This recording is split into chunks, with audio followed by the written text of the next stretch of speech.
Assalamu alaikum wa rahmatullahi wa barakatuh. Hivi unajua kwamba kuna faida nyingi sana za adhkar za kumtaja Allah subhanahu wa ta'ala. Leo biidhnillah kwa uwezo wa Allah subhanahu wa ta'ala nitakutajia faida 3 ambazo utafaidika nazo. Fuatilia mpaka mwisho wa kipindi. Faida ya kwanza, inna dhikra yahfadhu sahibahu an wasawisi shaitan. Kumtaja Allah subhanahu wa ta'ala kuna kuhifadhi wewe kutokamana na kupatwa na wasiwasi za shaitan. Yani moyo wako kupata wasiwasi kila mara, hujiamini. Hii wewe ukikuwa ni mtu ama ukikithiri kumtaja Allah subhanahu wa ta'ala, basi hii inapata kuondoka. Mtume Muhammad sallallahu alaihi wasallam, hadithi ambayo imepokelewa na Ibn Abbas, anasema Mtume Muhammad sallallahu alaihi wasallam, shaitan anakaa katika mwili wa mwanadamu, katika moyo wa mwanadamu. Shaitan anakaa katika moyo wa mwanadamu, lakini pindi mwanadamu huyu akimtaja Allah subhanahu wa ta'ala, shaitani huyu anakimbia na kujitenga. Fa idha ghafala waswasa, lakini mwanadamu huyu akighafilika na kumtaja Allah subhanahu wa ta'ala, basi shaitan anampa wasiwasi mwanadamu huyu. Hadithi hii imepokelewa na Imamu Bukhari.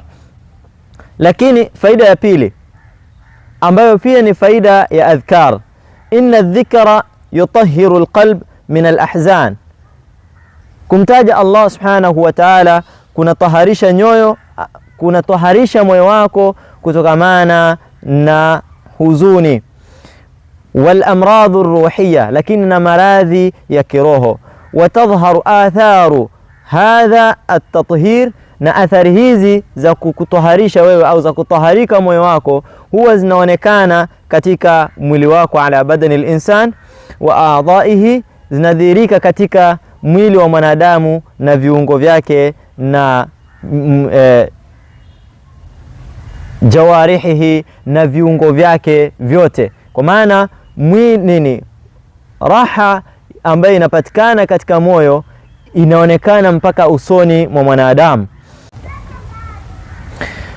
Faida ya 3, inna dhikra sababun min asbabi as-sakina wat-tamanina war-raha was-saada.